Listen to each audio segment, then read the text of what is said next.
മണ്ഡലം എന്ന നിലയിൽ അദ്ദേഹത്തിൻ്റെ പ്രിയപ്പെട്ട മണ്ഡലം എന്ന നിലയിൽ നാഗ്പൂരിൽ തൻ്റെ വിജയം ഉറപ്പിക്കുന്നു എന്ന നിലപാടാണ് സ്വീകരിക്കുന്നത്. മറ്റൊന്ന്, മുൻ ആസാം മുഖ്യമന്ത്രി സർബാനന്ദ സോണോവാൾ ആസാമിലെ ദിൽബർഗിൽ നിന്ന് മത്സരിക്കുന്നുണ്ട്. അദ്ദേഹം ഇത്തവണ കേന്ദ്രമന്ത്രിസഭയിൽ ഒരു നിർണായകമായ സ്ഥാനം ഏറ്റെടുക്കും എന്നാണ് കരുതുന്നത്. കോൺഗ്രസ് നേതാവ്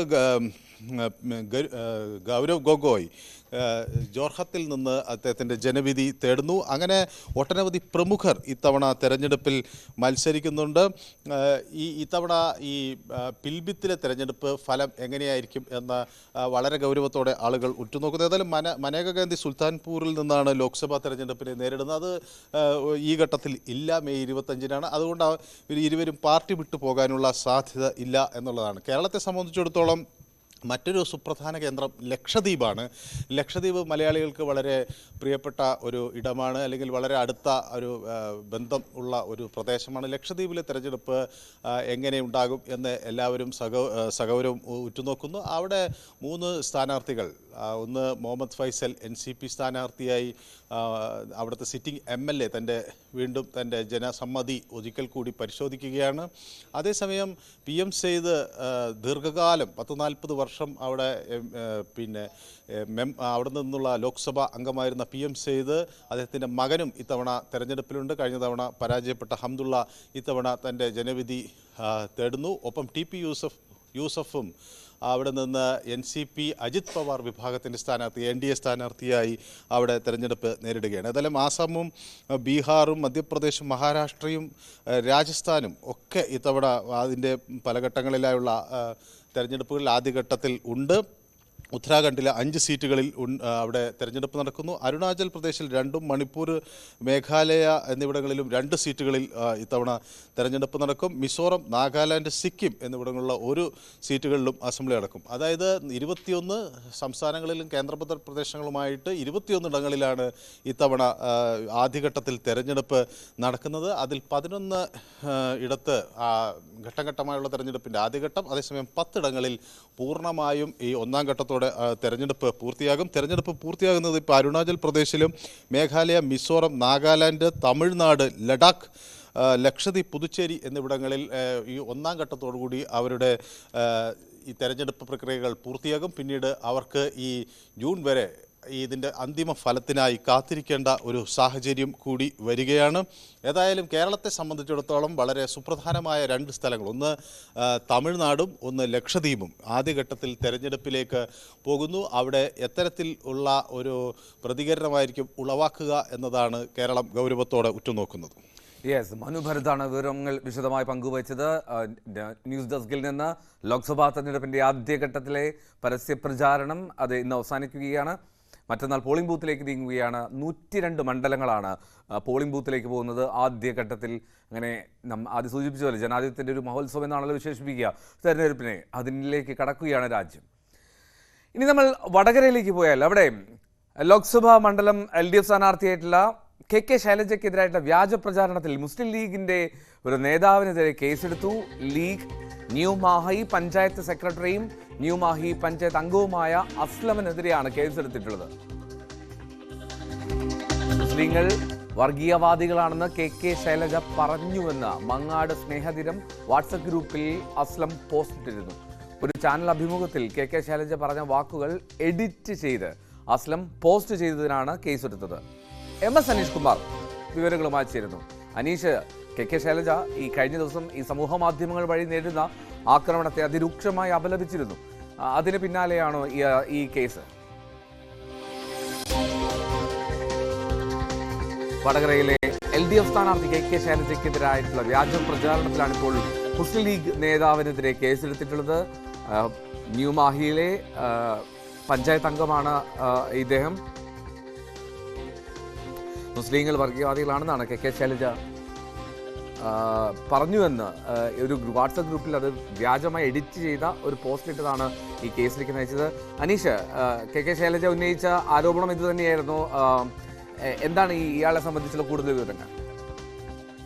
എൽദോ തെരഞ്ഞെടുപ്പ് പ്രചാരണം അതിന്റെ അവസാന ദിവസങ്ങളിലേക്ക് നീങ്ങുമ്പോൾ രൂക്ഷമായ സൈബർ ആക്രമണമാണ് LDF സ്ഥാനാർത്ഥി ശൈലജയ്ക്ക് കെ ശൈലജയ്ക്കെതിരെ ഉയരുന്നത്. ഈ വിഷയവുമായി ബന്ധപ്പെട്ട തെരഞ്ഞെടുപ്പ് കമ്മീഷനും പോലീസിനുമൊക്കെ അവർ പരാതി നൽകിയിട്ടുമുണ്ട്. ഇത്തരം പരാതിയുടെ അടിസ്ഥാനത്തിൽ നടത്തിയ അന്വേഷണത്തിലാണ് മുസ്ലിം ലീഗ് ന്യൂമാഹി പഞ്ചായത്ത് സെക്രട്ടറിയും ന്യൂമാഹി പഞ്ചായത്ത് അംഗവുമായ അസ്ലമിനെതിരെ കേസെടുത്തിരിക്കുന്നത്. ന്യൂമാഹി പോലീസാണ് ഇതുമായി ബന്ധപ്പെട്ട കേസ് രജിസ്റ്റർ ചെയ്തിരിക്കുന്നത്. മുസ്ലിങ്ങൾ വർഗീയവാദികളാണെന്ന് കെ ശൈലജ പറഞ്ഞുവെന്നാണ് മങ്ങാട് സ്നേഹതീരം എന്ന വാട്സാപ്പ് ഗ്രൂപ്പിൽ അസ്ലം പോസ്റ്റ് സമൂഹത്തിൽ ലഹള ഉണ്ടാക്കണമെന്ന ഉദ്ദേശത്തോടെയാണ് ഇത്തരത്തിലൊരു പോസ്റ്റ് ഇട്ടതെന്നാണ് ഇയാൾക്കെതിരെ രജിസ്റ്റർ ചെയ്തിരിക്കുന്ന FIR-ൽ പറയുന്നത്. ഒരു ചാനൽ അഭിമുഖത്തിൽ കെ ശൈലജ പറഞ്ഞ വാക്കുകളാണ് എഡിറ്റ് ചെയ്ത് ഇത്തരത്തിൽ മുസ്ലിങ്ങൾ വർഗീയവാദികളാണ് എന്ന തരത്തിലേക്ക് പ്രചരണം നടത്തിയത്. ഒപ്പം വിവിധ രീതിയിലുള്ള മറ്റു പ്രചരണവും ശൈലജയ്ക്കെതിരെ നടക്കുന്നുണ്ട്. പ്രത്യേകിച്ചും ഈ മുസ്ലിം മത നേതാക്കൾ കാന്തപുരത്തെ പോലുള്ള ആളുകൾ ശൈലജയെ തള്ളിപ്പറയുന്നു എന്ന തരത്തിലും മറ്റുമൊക്കെ വലിയ തോതിൽ സമൂഹ മാധ്യമങ്ങളിൽ പോസ്റ്റുകൾ കഴിഞ്ഞ ദിവസങ്ങളിൽ പ്രത്യക്ഷപ്പെട്ടിരുന്നു. ഒപ്പം ഈ ശൈലജ പലയിടങ്ങളിലായി നടത്തിയ പ്രസംഗങ്ങൾ വെട്ടിച്ചേർത്ത് പലയിടങ്ങളിൽ നിന്നും വെട്ടിച്ചേർക്കുകയും ചില ഭാഗങ്ങൾ ഒഴിവാക്കിയും ഒക്കെ അത്തരത്തിലുള്ള പ്രചാരണങ്ങളും നടക്കുന്നുണ്ട്. എന്തായാലും ഈ UDF സ്ഥാനാർത്ഥി ഷാഫി പറമ്പലിനടക്കം ഇത്തരം ഈ സൈബർ ആക്രമണങ്ങളെ കുറിച്ച് അല്ലെങ്കിൽ വ്യാജ പ്രചാരണങ്ങളെ കുറിച്ച് അറിയാം. എന്നിട്ടും അണികളെ തടയുന്നില്ല. UDF-ന്റെ വാട്സാപ്പ് ഗ്രൂപ്പുകളിലും FB പേജുകളിലുമൊക്കെയാണ് ഇത്തരത്തിലെ കാര്യങ്ങൾ പ്രത്യക്ഷപ്പെടുന്നതെന്നുമാണ് അവർ പറയുന്നത്. എന്തായാലും ഇതിന്റെയൊക്കെ അടിസ്ഥാനത്തിലാണ് ഇന്നലെ തെരഞ്ഞെടുപ്പ് കമ്മീഷൻ ഇത് സംബന്ധിച്ച പരാതി നൽകുകയും ചെയ്ത് കൂടുതൽ നടപടികൾ ഇതുമായി ബന്ധപ്പെട്ട് ഉണ്ടാവുമെന്ന വിവരങ്ങൾ തന്നെയാണ് നമുക്ക് ലഭിക്കുന്നത്. എൽദോ, അനീഷ്, അതായത് കൂടുതൽ പേരെ ഉൾപ്പെടും അല്ലെങ്കിൽ ഈ കേസിൽ കൂടുതൽ പേരെ പിടിയിലാകാനുണ്ട് എന്നുള്ള ഒരു സാഹചര്യത്തിലേക്കുണ്ടോ? അതായത് ഈ ഒരു വ്യക്തിയിൽ നിന്നുള്ള ഒരു സൈബർ ആക്രമണം മാത്രമല്ലല്ലോ കെ ശൈലജ പരസ്യമായി പ്രതികരിച്ചതും അപലപിച്ചതും. അപ്പോൾ കൂടുതൽ ആളുകൾ വീണ്ടും കേസിലേക്ക് വരും എന്നുള്ളതാണ് മനസ്സിലാക്കേണ്ടത്. തീർച്ചയായും കൂടുതൽ ആളുകൾ ഉണ്ടാകുമെന്നാണ് കരുതേണ്ടത്. കാരണം ഈ തെരഞ്ഞെടുപ്പിന്റെ ആദ്യഘട്ടത്തിൽ തന്നെ കെ ശൈലജയ്ക്കെതിരെ രൂക്ഷമായ ആക്രമണം ഒരു വശത്തുനിന്ന് നടന്നിരുന്നു. പ്രത്യേകിച്ചും അവർ ചില പ്രസംഗങ്ങൾ നടത്തിയതൊക്കെ അടർത്തിയെടുത്ത് അവർക്ക് ഇംഗ്ലീഷ് സംസാരിക്കാൻ അറിയില്ല എന്ന രീതിയിലൊക്കെ ഉള്ള പ്രചാരണം നടത്തിയിരുന്നു. ഒപ്പം മറ്റ് മുഖ്യമന്ത്രിയുമായി ചേർത്തുമൊക്കെ വെച്ച് ചില വീഡിയോകൾ നിർമ്മിക്കുകയും ചെയ്തിരുന്നു. ഇതൊക്കെ പലപ്പോഴും UDF-ന്റെ അറിയപ്പെടുന്ന വാട്സാപ്പ് ഗ്രൂപ്പുകൾ അല്ലെങ്കിൽ ഫേസ്ബുക്ക് പേജുകൾ വഴിയാണ്. പ്രത്യേകിച്ചും വടകര KL18 എന്ന പേരുള്ള UDF-ന്റെ ഒരു പേജിലുമൊക്കെയാണ് പലപ്പോഴും ഇത്തരം കാര്യങ്ങൾ വന്നിരുന്നതെന്നാണ് ശൈലജയും LDF-ഉം ആരോപിക്കുന്നത്. ഇക്കാര്യങ്ങൾ അറിയുന്നെങ്കിലും അത് സംബന്ധിച്ച യാതൊരു തിരുത്തലിനും തയ്യാറാവുന്നില്ല. ഒപ്പം കൂടുതൽ ഇടങ്ങളിലേക്ക് ഇത് പരക്കുന്നതിനുള്ള അല്ലെങ്കിൽ കൂടുതൽ ഇടങ്ങളിൽ ഇത് പോസ്റ്റ് ചെയ്യുന്നതിനുള്ള ഒരു നീക്കമാണ് പല UDF പ്രവർത്തകരുടെ ഭാഗത്തുനിന്നും ഉണ്ടായതെന്നാണ് പറയുന്നത്. അതുകൊണ്ട് ഓരോ സംഭവങ്ങളെ പറ്റിയും പ്രത്യേകം അവർ പരാതിയിൽ ചൂണ്ടിക്കാണിച്ചിട്ടുണ്ടായിരുന്നു.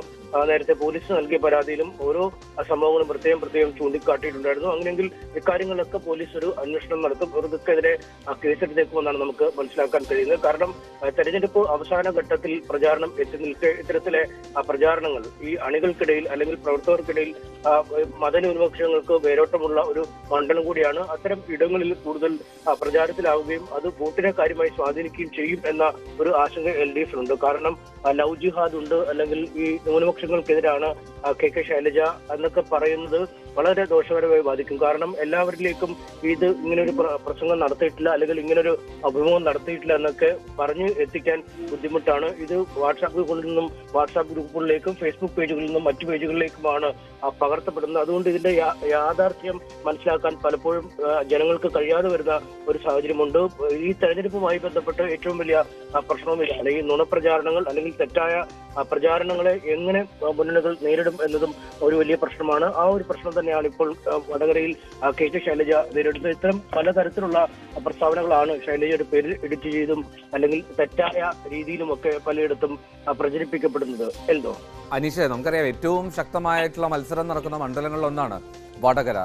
കെ ശൈലജ, ഷാഫി പറമ്പിൽ ഇരുവരും സ്ഥാനാർത്ഥിത്വം ആയതോടുകൂടി ആകാംക്ഷ ഉറ്റുനോക്കുന്ന ഒരു തെരഞ്ഞെടുപ്പ് ഫലമായിരിക്കും വടകരയിലേത് എന്നുള്ളത് നമുക്കറിയാം. ഈ പറയുന്ന പ്രീ പോൾ സർവേകളിലെല്ലാം വലിയ ഒപ്പത്തിനൊപ്പമുള്ളൊരു പോരാട്ടം, ഇഞ്ചോടിഞ്ച് പോരാട്ടം എന്നുള്ളൊരു വിശേഷണമുണ്ട് ആ മണ്ഡലത്തിന്.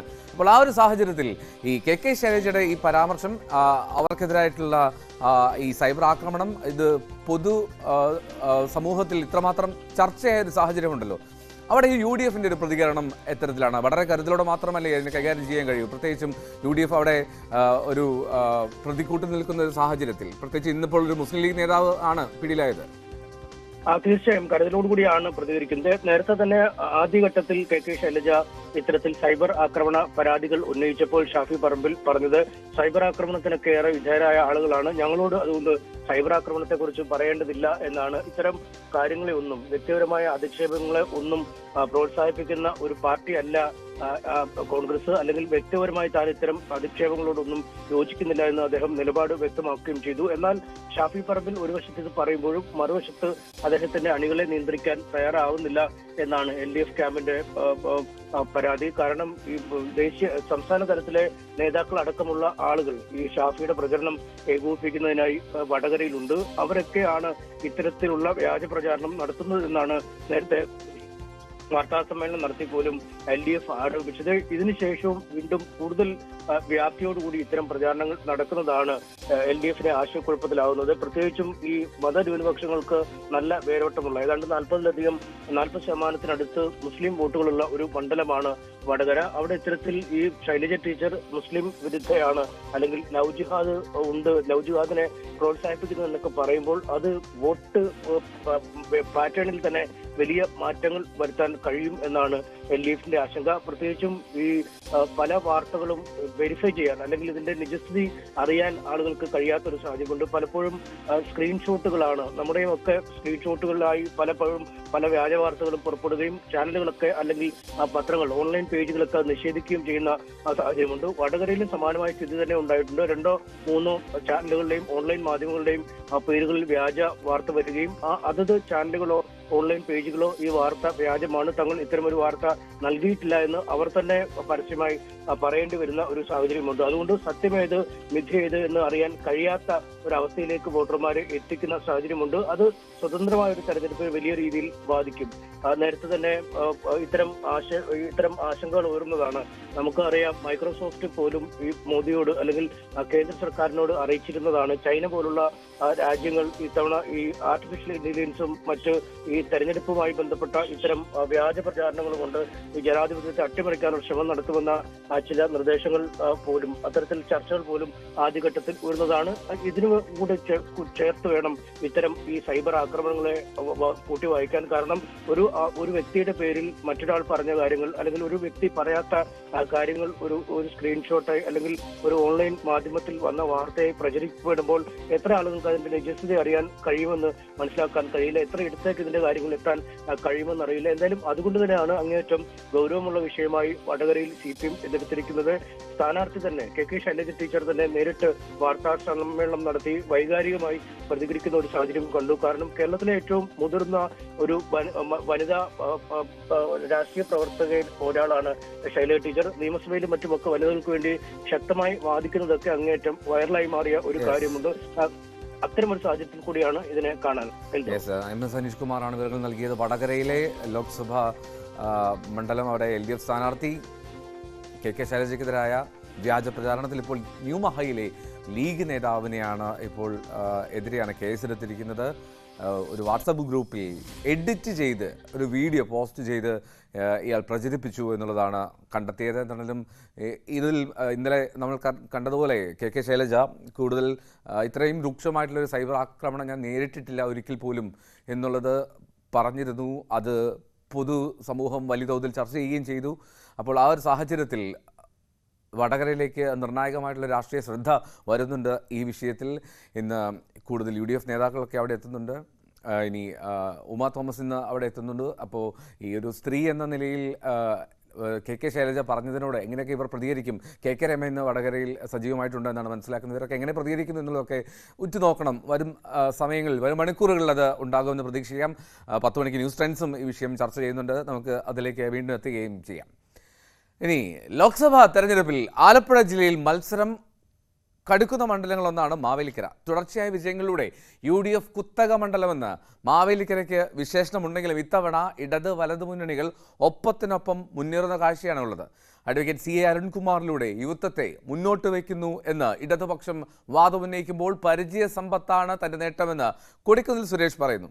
UDFിന്റെ സിറ്റിംഗ് സീറ്റിൽ ഇത്തവണയും മത്സരിക്കുന്ന കൊടിക്കുന്നിൽ സുരേഷിനൊപ്പം ഞങ്ങളുടെ പ്രതിനിധി ശരണ്യ സ്നേഹജൻ ചേരുന്നു. വിശദാംശങ്ങൾ. മാവേലിക്കര മണ്ഡലത്തിലും തെരഞ്ഞെടുപ്പ് പ്രചാരണം ഈ കടുത്ത ചൂടിലും വളരെ ഉഷാറായി തന്നെ മുന്നോട്ട് പോയിക്കൊണ്ടിരിക്കുകയാണ്. സ്ഥാനാർത്ഥി ഇപ്പോൾ പര്യടനവുമായി ബന്ധപ്പെട്ടുള്ളത് കുട്ടനാടൻ മേഖലകളിലാണ്. സിറ്റിംഗ് MP ആണ്. എന്തൊക്കെ പ്രതീക്ഷകളാണ് മുന്നോട്ട് വയ്ക്കുന്നത്? ഈ തെരഞ്ഞെടുപ്പിലും UDF മാവേലിക്കര നിയോജകമണ്ഡലത്തിൽ നല്ല ഭൂരിപക്ഷത്തിൽ ജയിക്കും. മാത്രമല്ല കർഷകരുടെ കണ്ണീര് വീണ മണ്ണാണിത്. 2 കർഷകർ ആത്മഹത്യ ചെയ്തതാണ്. കൃഷിക്കാരുടെ അവർ ഉൽപ്പാദിപ്പിച്ച നെല്ല് സംഭരിച്ചതിൻ്റെ വില ഇനിയും കൊടുത്തിട്ടില്ല. ഇപ്പോൾ കൊയ്ത്ത് നടക്കുന്നുണ്ട്. ആ കൊയ്ത്ത് കഴിഞ്ഞ നെല്ല് സംഭരിച്ചിട്ട് 14-15 ദിവസത്തിനകം അക്കൗണ്ടിൽ പൈസ കൊടുക്കുമെന്ന് പറഞ്ഞാൽ അതും കൊടുത്തിട്ടില്ല. അങ്ങനെ വല്ലാത്തൊരു അവസ്ഥയിലാണ്, ക്രൈസിസിലാണ് കുട്ടനാട്ടിലെ കൃഷിക്കാർ. വളരെ പരിചയസമ്പന്നം. ഇപ്പൊ പ്രസംഗിച്ചപ്പോൾ ഞാൻ കേട്ടു, അതായത് കൊടിക്കുന്നിൽ സുരേഷ് എന്ന് പറയുന്നത് ഒരു പാർലമെന്റ് അംഗമാണെങ്കിൽ പോലും പഞ്ചായത്ത് പ്രതിനിധിയെ പോലെ ഇവിടെ നടക്കുന്ന ഒരാളാണ്, അല്ലെങ്കിൽ നിങ്ങൾക്കിടയിൽ പ്രവർത്തിക്കുന്ന ആളാണെന്നൊക്കെ പറയുന്നു. അത് അങ്ങനെ തന്നെയാണോ? ഈ തുടർച്ചയായ വിജയമാണല്ലോ ഈ മണ്ഡലത്തിലുള്ളത്. തീർച്ചയായിട്ടും എന്നെ സംബന്ധിച്ചിടത്തോളം ഞാൻ ഒരു നിമിഷം പോലും വെറുതെ ഇരിക്കുന്നില്ല. പാർലമെന്റ് സമ്മേളനം ഉള്ളപ്പോൾ മാത്രം ഡൽഹിയിൽ പോകും, അല്ലാത്ത സമയത്ത് മുഴുവൻ മണ്ഡലത്തിലാണ്. അങ്ങനെ മണ്ഡലത്തിലുണ്ടോ? എന്താ അവസ്ഥ? തീർച്ചയായിട്ടും ഉണ്ട്. നിങ്ങളുടെ പ്രശ്നങ്ങൾ ഉണ്ടായിട്ടുണ്ടോ? പ്രശ്നങ്ങൾ ഉണ്ടായപ്പോൾ ഞങ്ങൾ കർഷകരാണ് നല്ല ശതമാനം ആളുകൾ. അപ്പോഴെല്ലാം MP ഞങ്ങളുടെ ഒപ്പം നിന്ന് എല്ലാ കാര്യങ്ങളും കൃത്യമായിട്ട് ചെയ്തിട്ടുണ്ട്. ഈ കാർഷിക ആത്മഹത്യ അടക്കമുള്ള വിഷയങ്ങൾ ഉണ്ടായില്ലേ? അതിനൊക്കെ വേണ്ടത്ര പരിഹാരം ഉണ്ടായോ? കഴിഞ്ഞ ഞങ്ങള് ഇവിടെ താലൂക്കിൽ പോയി സമരത്തിന് ഞാനും പോയതാ. ഞാനും ഒന്ന് തല്ലുകൊണ്ടതാ. ഈ സാറിന്റെ കൂടെ ഞാനും ഉണ്ടായിരുന്നു. അന്ന് സാറിനെ അവിടെ ഇട്ട് വട്ടം അടിക്കുകയും സാറിനെ അതിനുശേഷം ഞങ്ങൾ റോഡിൽ കുത്തിയിരിക്കുന്ന സമയത്ത് വീണ്ടും അറസ്റ്റ് ചെയ്ത് കൊണ്ടുപോവുകയും ചെയ്തു. അന്ന് ഞങ്ങൾക്ക് വേണ്ടിയിട്ട് ശബ്ദമുയർത്താൻ ഇവിടെ ഒരു മനുഷ്യൻ പോലും, കുട്ടനാട്ടിലെ ഒരു രാഷ്ട്രീയ പ്രസ്ഥാനം പോലും ഇല്ലായിരുന്നു. അതിന് തയ്യാറായി വന്നത് അന്ന് ഞങ്ങളുടെ MP ആയിരുന്ന കൊടിക്കുന്നിൽ സുരേഷ് മാത്രമായിരുന്നു. ഈ പറഞ്ഞതുപോലെ ഇപ്പോൾ പറയുന്നത് അദ്ദേഹം പറഞ്ഞതുപോലെ കുട്ടനാട് മാത്രമല്ല, ഈ മാവേലിക്കര മണ്ഡലം എന്ന് പറയുന്നത് തന്നെ ഭയങ്കര ഡിഫിക്കൽട്ടാണ്. അങ്ങ് കോട്ടയം തൊട്ടിങ്ങ് കിടക്കുവാണ്, കൊല്ലം വരെ കിടക്കുന്നു, കൊട്ടാരക്കര ഉൾപ്പെടെയുള്ള സ്ഥലങ്ങളൊക്കെ കടന്നു വരുന്നു. ഈ പ്രചരണം എന്ന് പറയുന്നത് ഭയങ്കര പാടല്ലേ അവിടെ? അല്ല, അത് എന്നെ സംബന്ധിച്ചിടത്തോളം ഞാൻ സ്ഥിരമായതുകൊണ്ട് ഞാൻ 10ാമത്തെ തെരഞ്ഞെടുപ്പിലാണ് മത്സരിക്കുന്നത്. എനിക്ക് അതിനൊരു മെയ്വഴക്കം വന്നിട്ടുണ്ട്. കാരണം ഇലക്ഷൻ മാത്രം ജയിച്ചിട്ട് പോകുന്ന ആളും പിന്നെ അടുത്ത ഇലക്ഷന് വരുന്ന ആളല്ല.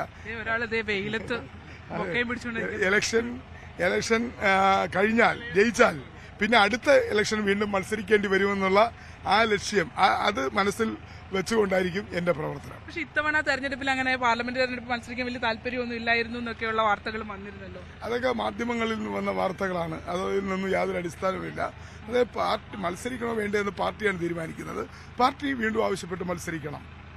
പാർട്ടി വല്ലാത്ത ദേശീയ തലത്തിൽ പാർട്ടിക്ക് കൂടുതൽ MP മാരുണ്ടാകണം, പാർട്ടി അധികാരത്തിൽ വരണം, അതിന് മത്സരിക്കണമെന്ന് പാർട്ടി സ്ഥാനാർത്ഥിയെ സ്വീകരിക്കാനായിട്ട് ഇവിടെ ഒരു കുഞ്ഞ് ആളെ എത്തിയിരിക്കുവാണ്. നല്ല ബൊക്കെയാണല്ലോ. വെയില് പ്ലാസ്റ്റിക്കല്ല, ഒറിജിനലാണ്. സാധാരണ ബൊക്കെയെല്ലാം പ്ലാസ്റ്റിക്കിലുള്ള. ഇപ്പൊ അങ്ങനെ മാറിയിട്ടുണ്ടല്ലോ. ഈ വേനൽ ചൂടിൽ ഇതൊക്കെ അതിജീവിച്ചു പോകാനും ഇത് ഒറിജിനലാണ്. ഇപ്പോൾ അരുൺകുമാർ മത്സരിക്കാൻ ഇറങ്ങിയപ്പോൾ സ്വാഭാവികമായി യുവത്വം എന്നുള്ള രീതിയിൽ ഒരു മത്സരമൊക്കെ വരുന്നുണ്ട്. മാവേലിക്കരയിൽ നല്ലൊരു രീതിയിലുള്ള ഒരു മത്സരം നടക്കുന്നു. എങ്ങനെയാണ് മറ്റ് സ്ഥാനാർത്ഥികളെ? യുവത്വം എന്ന് പറഞ്ഞാൽ എന്താണ്? നിർവചനം പറയും. യുവത്വം അല്ല, മറ്റ് സ്ഥാനാർത്ഥികളുടെ എങ്ങനെയാണ്? അല്ലല്ല, യുവത്വം എന്ന് പറഞ്ഞാൽ യുവത്വത്തിന്റെ നിർവചനം ആദ്യം പറയും. ഒരു ന്യൂ ഫേസ് എന്നുള്ളൊരു കാര്യമാണ് അവർ ഉയർത്തിക്കൊണ്ടത്. ആദ്യം യുവത്വം. നിങ്ങൾ മാധ്യമങ്ങളാണല്ലോ യുവത്വം പറയുന്നത്. യുവത്വം എന്ന് പറഞ്ഞാൽ അതിന്റെ നിർവചനം പറയൂ. 27 മുതൽ 35 യുവത്വം, യുവാവ്. ഇവിടെ മത്സരിക്കുന്ന LDF സ്ഥാനാർത്ഥിയുടെ നാമനിർദ്ദേശ പത്രിക 41 വയസ്സാണ്. അതെങ്ങനെ യുവാവോ? അതെങ്ങനെ യുവത്വമാവും? നിങ്ങൾ മാധ്യമങ്ങൾ വെറുതെ യുവാവാണെന്ന് പറഞ്ഞ് ഹൈപ്പ് കൊടുത്തോണ്ടിരിക്കുകയാണ്. ഞാൻ 28 വയസ്സ് പ്രായമുള്ള RS അനിലെ. പക്ഷേ ഒരു കാര്യമുണ്ട്, കൊടിക്കുന്നിൽ സുരേഷ് വർഷങ്ങളായിട്ട് MP ആയി നിൽക്കുന്ന ഒരാളാണ്. അങ്ങനെ നോക്കുമ്പോൾ അരുൺ വളരെ ജൂനിയർ ആയ ഒരാളും കൂടിയാണ്. ഞാൻ പറഞ്ഞോട്ടെ, നിങ്ങൾ ഇടയ്ക്ക് പറയല്ലേ, 2009 ഞാനിവിടെ മാവേലിക്കരയിൽ ആദ്യമായിട്ട് മത്സരം, മാവേലിക്കര സംവരണ മണ്ഡലം ഉണ്ടായതിനു ശേഷം ആദ്യമായി നടക്കുന്നത് 28 വയസ്സുകാരനായ CPI സ്ഥാനാർത്ഥി RS അനിലിനോടാണ് ഞാൻ മത്സരിച്ചത്. അത് 41 വയസ്സിനേക്കാൾ വലിയ യുവാവല്ലേ. ഞാനും ഞാനാ ജയിച്ചത്. അതിനുശേഷം ചെങ്ങറ സുരേന്ദ്രൻ ഒരു 40-45 അത് ഞാനാ ജയിച്ചത്. അത് കഴിഞ്ഞ് ചിറ്റയൻകുമാർ 50-55 ഞാനാ ജയിച്ചത്. എന്തിനാണ് ഈ കാർഷിക വിഷയങ്ങളൊക്കെ എന്തിനാണ് നിങ്ങളിങ്ങനെ ഓരോരുത്തരും ഇങ്ങനെ അല്ല, അത് അവരുടെ ഒരു ട്രേഡ് മാർക്കായിട്ട് അവർ പറയുന്നതാണ്. നിങ്ങൾ ട്രേഡ് മാർക്ക് കൊടുക്കുന്നതല്ലേ, അല്ലാതെ ഇവിടെ ജനങ്ങൾക്ക് വേണ്ടത് യുവത്വമോ അങ്ങനെയൊന്നുമല്ല. അനുഭവ സമ്പത്ത്, പരിചയ സമ്പത്ത്, പാർലമെന്ററി രംഗത്ത് ഇപ്പൊ എന്നെ ഡൽഹി ചെന്ന് ആർക്കും പരിചയപ്പെടുത്തി കൊടുക്കണം, മന്ത്രിമാർക്ക് പരിചയപ്പെടുത്തി കൊടുക്കണം, എംപിമാർക്ക് പരിചയപ്പെടുത്തി ഉദ്യോഗസ്ഥന്മാർക്ക് പരിചയപ്പെടുത്തി കൊടുക്കണം. അപ്പൊ ഇവിടെ ഈ മണ്ഡലത്തിൽ ആവശ്യം എന്താണ്? പരിചയ സമ്പത്താണ്. നമ്മൾ ഏത് പരീക്ഷയ്ക്ക് പോകുമ്പോൾ ഏതൊരു ഇന്റർവ്യൂ എന്നാലും എക്സ്പീരിയൻസ് ആണല്ലോ ചോദിക്കുന്നത്. ഏതൊരു ഇന്റർവ്യൂവിന് വാട്ട് ഈസ് യുവർ എക്സ്പീരിയൻസ് എടുക്കാൻ പറയും. എക്സ്പീരിയൻസ് അല്ലേ ചോദിക്കുന്നത്. അങ്ങനെയാണെങ്കിൽ എക്സ്പീരിയൻസിൽ ആരാണ് ഒന്നാമത്? സീനിയോറിറ്റി, എക്സ്പീരിയൻസ്, ഇതൊക്കെയാണ് നമ്മൾ എപ്പോഴും വിലയിരുത്തുന്നത്. യുവാവ് ആയതുകൊണ്ട് എത്ര ഭൂരിപക്ഷം പ്രതീക്ഷിക്കുന്നു? അതൊക്കെ ജനങ്ങൾ തീരുമാനിക്കട്ടെ. ഭൂരിപക്ഷം അത് ഞാനും പറയില്ല. അതൊക്കെ ഞാൻ വോട്ടർമാർ എന്തായാലും ഓരോ ആളുകൾ ഇങ്ങനെ സ്വീകരണം കൊടുത്ത് പോവുകയാണ്, കുട്ടികളടക്കമുള്ള ആളുകൾ. എന്തായാലും കനത്ത ചൂടിൽ ഉഷാറായി തെരഞ്ഞെടുപ്പ് പ്രചരണം പോകുന്നുണ്ട്. ചൂടൊന്നും ഒരു പ്രശ്നമില്ല. ഡൽഹിയിൽ ഇതിനേക്കാൾ വലിയ ചൂടാണ്. നമ്മൾ ഡൽഹിക്കാർക്ക് ഈ ചൂടൊന്നും വലിയ പ്രശ്നമില്ല. കാരണം 10-28 വർഷമായി ഡൽഹിയിലെ ചൂടും, ഡൽഹിയിലെ കടുത്ത ചൂടും, ഡൽഹിയിലെ കടുത്ത തണുപ്പും നേരിടുന്ന ഒരു ജനപ്രതി എന്ന നിലയിൽ ഇത് നമുക്ക് അധികം അങ്ങനെ കോൺഗ്രസ് ഒറ്റക്കെട്ടായി താങ്കളുടെ പ്രവർത്തനത്തിന് പിന്നിലുണ്ട്. തീർച്ചയായിട്ടും പാർട്ടി UDF ഒറ്റക്കെട്ടാണ്. 22-ാം തീയതി രാഹുൽ ഗാന്ധി വരുന്നുണ്ട്. മറ്റേ കൊല്ലം ജില്ലയിലെ കുന്നത്തൂരിലാണ്.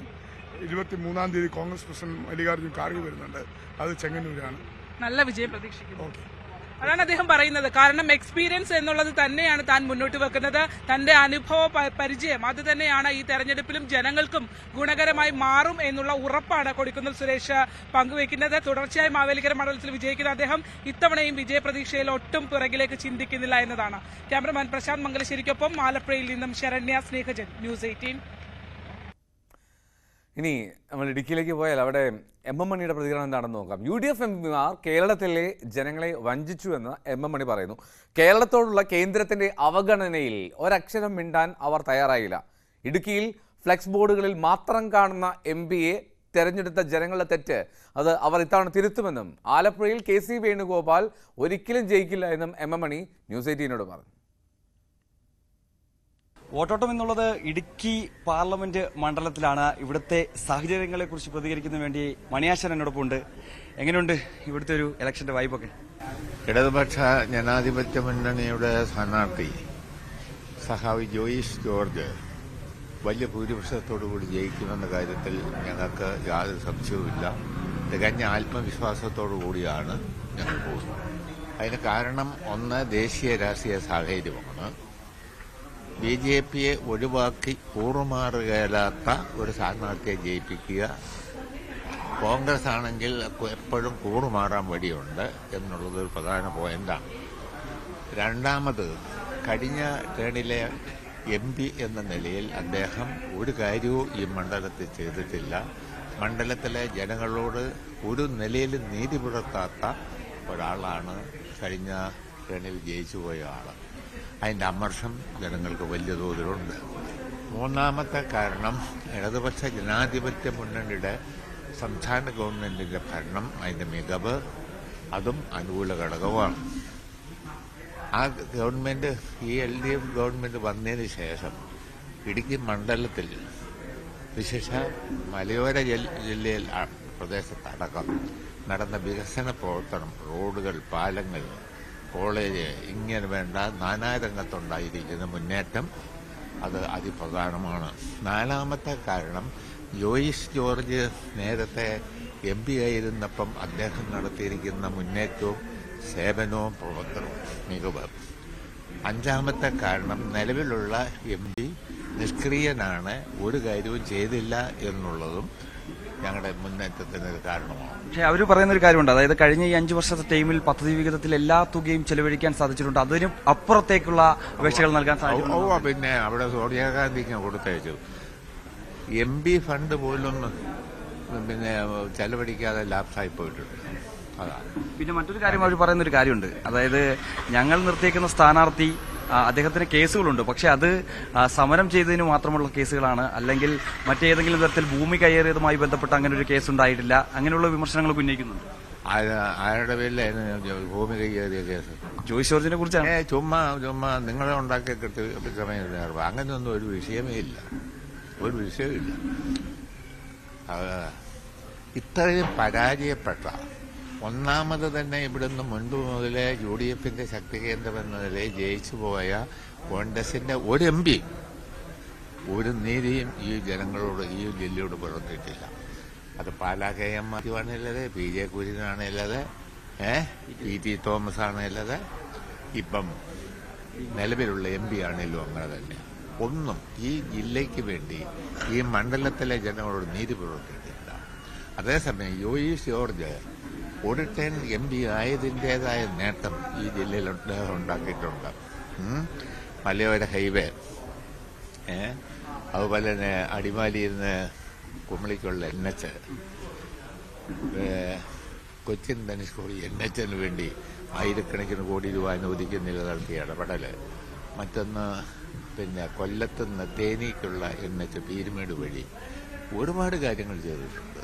തന്നെയല്ല ഇവിടുത്തെ ഭൂപ്രശ്നങ്ങളിൽ ജനങ്ങളോടൊപ്പം നിന്നിട്ടുണ്ട്. അതാണ്. ഒപ്പം തന്നെ സമീപകാലത്ത് ഉയർന്ന ഒരു കാര്യമാണ് ഈ വന്യജീവി ആക്രമണം വലിയ രൂക്ഷമാക്കണം. ആക്രമണം, അതെ, അതേപ്പറ്റി ഒരു പ്രതികരണം പോലും നടത്താത്ത ആളാണ് MP. പാർലമെന്റിലാണല്ലോ കേന്ദ്ര നിയമമാണുള്ളത്. ഈ MPയുടെ പാർട്ടി കൊണ്ടുവന്ന നിയമമാണ് കേന്ദ്ര വന സംരക്ഷണ നിയമം, വന്യജീവി സംരക്ഷണ നിയമം. ഈ മണ്ണാങ്കട്ടയെല്ലാം നിലവിലുള്ള MPയുടെ പാർട്ടി കോൺഗ്രസ് ഗവൺമെന്റുകൾ കൊണ്ടുവന്നതാണ്. അവരിപ്പോ പറയുന്ന 77 നിയമം അത് പുനഃക്രമീകരിക്കണം. ക്രമീകരണം അത് അവര് ചെയ്യാത്ത കാര്യം മറ്റുള്ളവരും ചെയ്യുന്നില്ലെന്ന് പറഞ്ഞാൽ ഇതിപ്പരം വിഡിതം വേറെ വല്ലതും ഉണ്ടോ? അവർ കൊണ്ടുവന്ന ഇത് മുഴുവൻ. എന്നിട്ട് അങ്ങനെ അവിടെ പോയി ഉണ്ടാവരുതായിരുന്നു. മൂന്നാറിൽ അവിടുത്തെ കോൺഗ്രസിന്റെ നേതാക്കന്മാർ എന്നോട് പറഞ്ഞു, എന്റെ പൊന്ന് മണിയാസാന ഇങ്ങനെ അവിടെ നിന്നൊന്ന് ഒഴിവാക്കി തരണമെന്ന് പറഞ്ഞു എന്നോട്. തമാശ പറയല്ല, ഞാനത് ആളൊന്നും പറയുന്നില്ല. അവർ മടുത്തു. ചുമ്മാ തട്ടിപ്പ് തന്നെയല്ല, ഇത്രയും നിഷ്ക്രിയനായ ഒരു MP ഈ മണ്ഡലത്തിൽ ഉണ്ടായിട്ടില്ല. പിന്നെ പാലാ KM മാത്യുവും PJ കുര്യനും എല്ലാം അങ്ങനെ തന്നെ ജയിച്ചങ്ങ് പോകും, ഇങ്ങനെ വന്നിട്ടില്ല. അതേസമയം ജോയിസ് ജയിച്ചപ്പം ഇവിടെ ജനങ്ങളോടൊപ്പം നിന്നു. അയാൾ കൊണ്ടുവന്ന നേട്ടം എണ്ണി പറയാനുണ്ട്. ഞാൻ ചോദിക്കട്ടെ, ഇദ്ദേഹം ഈ പുതിയ MP കൊണ്ടുവന്ന, നിലവിലുള്ള MP കൊണ്ടുവന്ന എന്തെങ്കിലും ഒരു കാര്യമൊന്ന് പറയട്ടെ അദ്ദേഹം. പക്ഷേ ഈ 1,75,000-ലധികം വോട്ടിന്റെ ഭൂരിപക്ഷം അത് മറികടക്കാൻ പറ്റി ആളുകൾക്ക് പറ്റിയ അബദ്ധമല്ലേ? അങ്ങനെ എന്തെല്ലാം അബദ്ധം പറ്റി? 18 പേര് ജയിച്ചു പോയല്ലോ, 18 പേര്. 19 ആയിരുന്നു. ജയിച്ചു പോയി. ഇയാളടക്കം ജയിച്ചു. അവിടെ കേന്ദ്ര ഗവൺമെന്റ് നമുക്ക് പദ്ധതി വിഹിതം നൽകിയില്ല, കേരളത്തിനോട് അവഗണന കാണിച്ചു. അതിനെപ്പറ്റി ഒരക്ഷരം ഉരിയാടാൻ നാവനക്കാത്തവന്മാരാ 18 പേര് കേരള ജനതയെ വഞ്ചിച്ച കള്ളന്മാരാണെന്നാണ് എന്റെ അഭിപ്രായം. അപ്പൊ നമുക്ക് സംസ്ഥാനത്തെ ഒരു പൊതുവെയുള്ള രാഷ്ട്രീയം നോക്കുമ്പോൾ കഴിഞ്ഞ തവണ 19-1 എന്നുള്ള വലിയൊരു വിജയം UDFനൊപ്പം ഉണ്ടായിരുന്നു. പക്ഷെ ഇത്തവണത്തെ ഒരു സാഹചര്യം എങ്ങനെയാണ്? ഇടതുപക്ഷ ജനാധിപത്യ മുന്നണി നിർണായകമായ വിജയം കരസ്ഥമാക്കും. കഴിഞ്ഞ തവണ പോയവര് കേരളത്തിന് വേണ്ടി പ്രതികരിച്ചിട്ടില്ല, അവരുടെ നീതി അവർ പുലർത്തിയിട്ടില്ല, അവരുടെ ജനങ്ങൾ വോട്ട് ചെയ്ത ജനങ്ങളോട് നീതി പുലർത്തിയിട്ടില്ല. അതിൽ അങ്ങേയറ്റത്തെ അമർഷം ഉണ്ട് ജനങ്ങൾക്ക്. ആ അമർഷം ഈ തെരഞ്ഞെടുപ്പ് പ്രതിഫലിപ്പിക്കും എന്ന കാര്യത്തിൽ ഒരു സംശയവുമില്ല. ജോയിസ് വലിയ ഭൂരിപക്ഷത്തിൽ ജയിക്കാൻ പോകുക. അപ്പൊ നമ്മൾ ആലപ്പുഴയിലെ ഒരു കാര്യം നോക്കുമ്പോൾ കഴിഞ്ഞ തവണ ആകെ ഒരാശ്വാസ ജയമുണ്ടായത് ആലപ്പുഴയിലായിരുന്നു. പക്ഷെ ഇത്തവണ KC വേണുഗോപാൽ വീണ്ടും അവിടെ വരുന്നു, വലിയ പ്രചാരണം വേണുഗോപാൽ ഏത് ഗോപാലം വന്നാലും അവിടെ KC വേണുഗോപാൽ അല്ല, സാക്ഷാൽ വലിയ ഗോപാലം വന്നാലും അവിടെ ഹാരിസ ജയിക്കുള്ളൂ. ഇത്തവണ എന്നാലും ഒരു സീറ്റ് നില എത്രയാണെന്ന് പ്രഡിക്ഷൻ നടത്താനൊക്കെ ആയിട്ട് പിന്നെ നിർണായകമായ 20 സീറ്റില്ല. 20 സീറ്റിൽ ഇപ്പൊ ഇത്ര സീറ്റ് കിട്ടുമെന്ന് പറയുന്നതിനകത്തൊരു ഭംഗിയുണ്ട്. 20 സീറ്റും ജയിക്കാൻ വേണ്ടിയാണ് ഞങ്ങൾ നിൽക്കുന്നത്. എന്തായാലും ഒരു നോക്കാം, ഒരു മേൽക്കൈ എന്തായാലും ഉണ്ടാവും, ഒരു സംശയവും വേണ്ട. ഞാൻ പറയാം, ഇവര് 18 പേര് ജയിച്ചു പോയിട്ട് ഈ കേരളത്തിന് വേണ്ടി, കേരളത്തിനോട് കേന്ദ്ര ഗവൺമെന്റ് നരേന്ദ്രമോദി അവഗണന കാണിച്ചിട്ട് അതേപ്പറ്റി ഒരക്ഷരം ഉരിയാടാതെ, വന്യജീവി സംരക്ഷണത്തിനെതിരെ അവിടെ ഒരു അടിയന്തര പ്രമേയം കൊണ്ടുവരാതെ ഇയാൾ മൂന്നാറിൽ പോയിരിക്കുക, സത്യാഗ്രഹം ഉണ്ണാവൃതം ഇരിക്കുക, ചുമ്മാ തട്ടിപ്പ്, സ്വന്തം ജോലി ചെയ്യാൻ കഴിയാത്ത ആളുകള് ഇങ്ങനെ കോട്ട് ചെയ്ത ആളുകളെ പറ്റി ഓർക്കുമ്പോൾ എനിക്ക് സഹതാപാം. തീർച്ചയായും എന്തായാലും വലിയ വിജയം ഇത്തവണ ഉണ്ടാകുമെന്നുള്ളൊരു പ്രതീക്ഷ തന്നെയാണ് മണിയാശൻ പങ്കുവയ്ക്കുന്നത്. ആത്മവിശ്വാസത്തോടെ തന്നെ ആ ഒരു പ്രതികരണമാണ് മണിയാശന്റെ ഭാഗത്തും ഉണ്ടായിരിക്കുന്നത്. എന്തായാലും ക്യാമറമാൻ ഹരികൃഷ്ണനൊപ്പം MG വിതുൻ, ന്യൂസ് 18 ഇടുക്കി. വോട്ടോട്ടം ഇടുക്കിയിലായിരുന്നു. ഇന്ന് എറണാകുളം ഭാഗത്തുണ്ട്. എറണാകുളത്ത് ഉള്ളവർക്ക് വോട്ടോട്ടത്തിൽ നിങ്ങളുടെ അഭിപ്രായങ്ങൾ പങ്കുവയ്ക്കുകയും ചെയ്യാം. MG ബിതുനുണ്ട് എറണാകുളത്ത്. എന്തായാലും നമ്മൾ ഒരു ഇടവേളയിലേക്ക് പോവുകയാണ്. ഇടവേളയ്ക്ക് ശേഷം വീണ്ടും നമ്മൾ മടങ്ങിയെത്തുമ്പോൾ നമ്മൾ തൃശ്ശൂരിലേക്കാണ് പോവുക. നമുക്ക് കാത്തിരിക്കാം ഒരു ചെറിയ ഇടവേളയിലേക്ക്.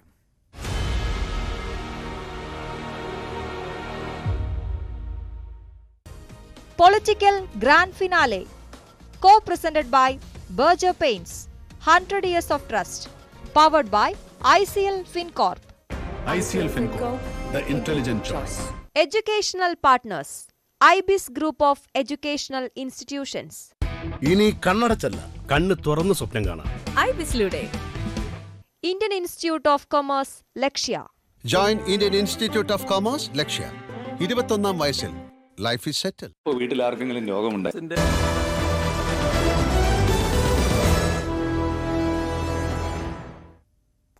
മോർണിംഗ് വൈബ്സ് തുടരുന്നു. സുരേഷ് ഗോപിക്ക് മറുപടിയുമായി VS സുനിൽകുമാർ. എല്ലാ വികസന വിഷയങ്ങളും ചർച്ച ചെയ്യാൻ തയ്യാറാണ്. ഇന്ധനവില ഉൾപ്പെടെയുള്ള വിഷയങ്ങളിൽ നിന്ന് ഒളിച്ചോടുന്നത് BJP ആണെന്നും VS സുനിൽകുമാർ ന്യൂസ് 18നോട് പറഞ്ഞു. ജനങ്ങൾക്കിടയിൽ പ്രചാരണം 3ാം ഘട്ടത്തിലേക്ക് ഏത് തരത്തിലുള്ള ആത്മവിശ്വാസം, ഏറ്റവും കൂടുതൽ മത്സരം നടക്കുന്ന മണ്ഡലം എന്ന് വിശേഷിപ്പിക്കപ്പെടുന്ന തൃശ്ശൂർ? ഇവിടെ നല്ല ആത്മവിശ്വാസത്തിലാണ്. ഇതിപ്പോൾ 3ാം ഘട്ടമല്ല, വാസ്തവത്തിൽ 4ാം ഘട്ടമൊക്കെ ആയിട്ടുണ്ട്. പ്രചരണ പരിപാടി 4ാം ഘട്ടത്തിലേക്ക് വന്നിട്ടുണ്ട്. 2 ഘട്ടമായിട്ട് പൊതു പരിപാടികളായിരുന്നു, അതായത് സ്വീകരണ പരിപാടികളായിരുന്നു.